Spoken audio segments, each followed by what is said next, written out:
बिस्मिल्लाहिर्रहमानिर्रहीम। अस्सलाम वालेकुम। Hello guys, math dot cloud में खुशामदीद। और आज हम बीटा फंक्शन की थर्ड फॉर्म को हम प्रूव करेंगे इस लेक्चर में। इससे प्रीवियस लेक्चर में हमने बीटा फंक्शन की जो फॉर्म 2 थी उसे हमने प्रूव किया था। और हमने जो लेक्चर 9 का पार्ट 1 था उसमें बीटा फंक्शन की जो फार्मूला 1 था या फॉर्म 1 थी उसको प्रूव किया था। आज हम फॉर्म 3 को प्रूव करेंगे। स्टार्ट करते हैं हम। वी नो दैट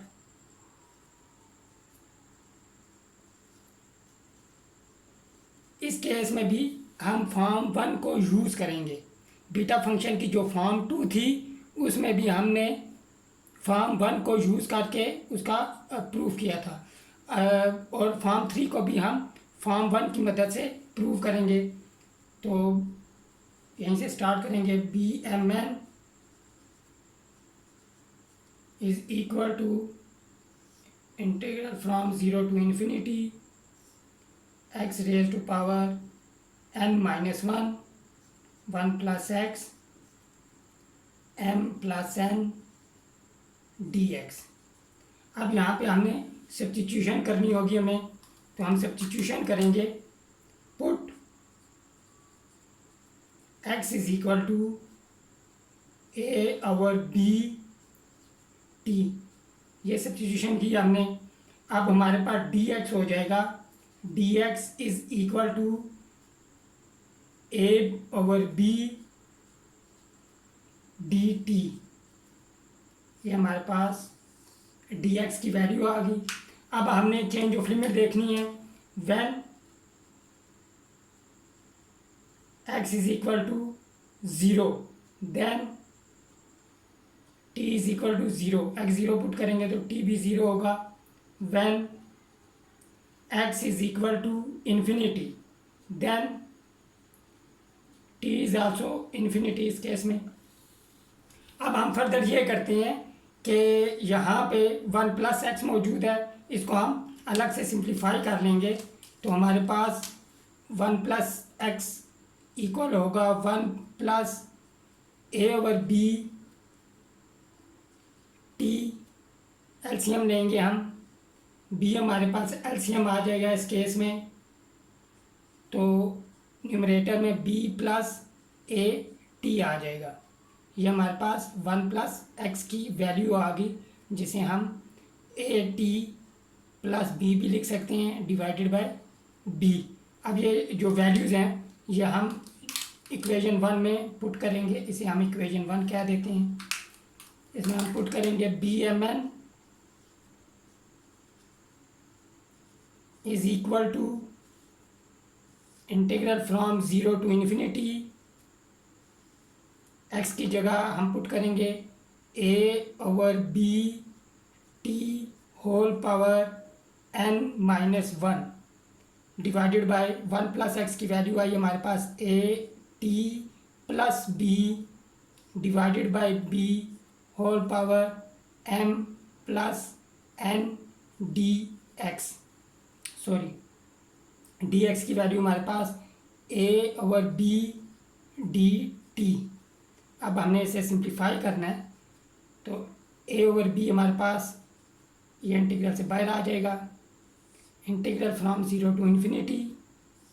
यहाँ पे हमारे पास a raise to power n minus 1 divided by b raise to power n minus 1 t raise to power n minus 1 और डिनोमिनेटर में a t plus b raise to power m plus n divided by b raise to power m plus n और dt।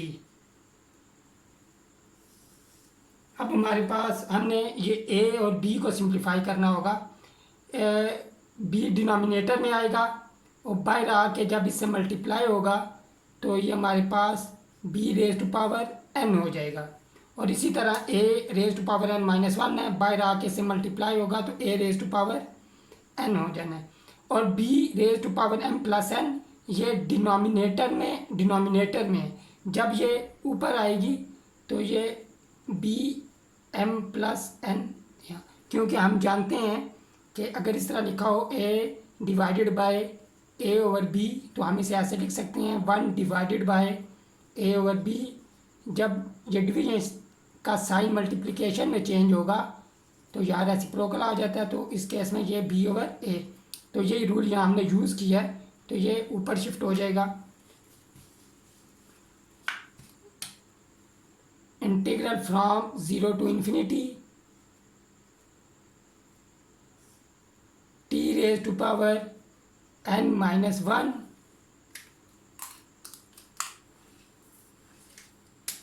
और a t plus b raise to power m plus n dt। अब यहाँ पे b raise to power n है और यहाँ पे b raise to power m plus n है।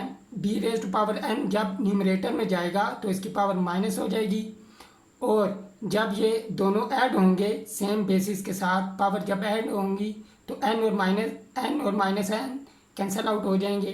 तो हमारे पास a raise to power n b raise to power m integral from 0 to infinity t raise to power n-1 a t plus b raise to power m plus n dt।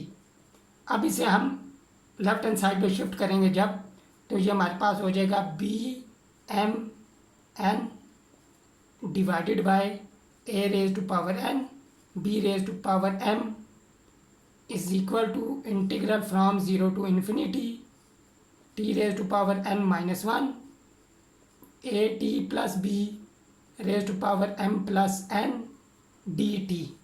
अब हमने simple limit जो dummy variable थे उन्हें change करना है, तो हमारे पास फाइनल आंसर आएगा integral from 0 to infinity x raise to power n-1 a x plus b raise to power m plus n dx is equal to b m n divided by a raise to power n b raise to power m।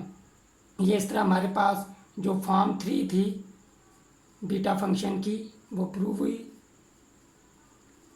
Next video में हम beta function का जो formula 4 होगा, form 4 होगी, उसे prove करेंगे। मुझे उम्मीद है ये आपको ये जो प्रूफ है ये समझ आ गया होगा।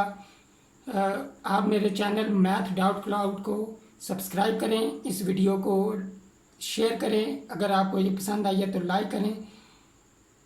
नेक्स्ट वीडियो तक टेक केयर, अल्लाह हाफिज़।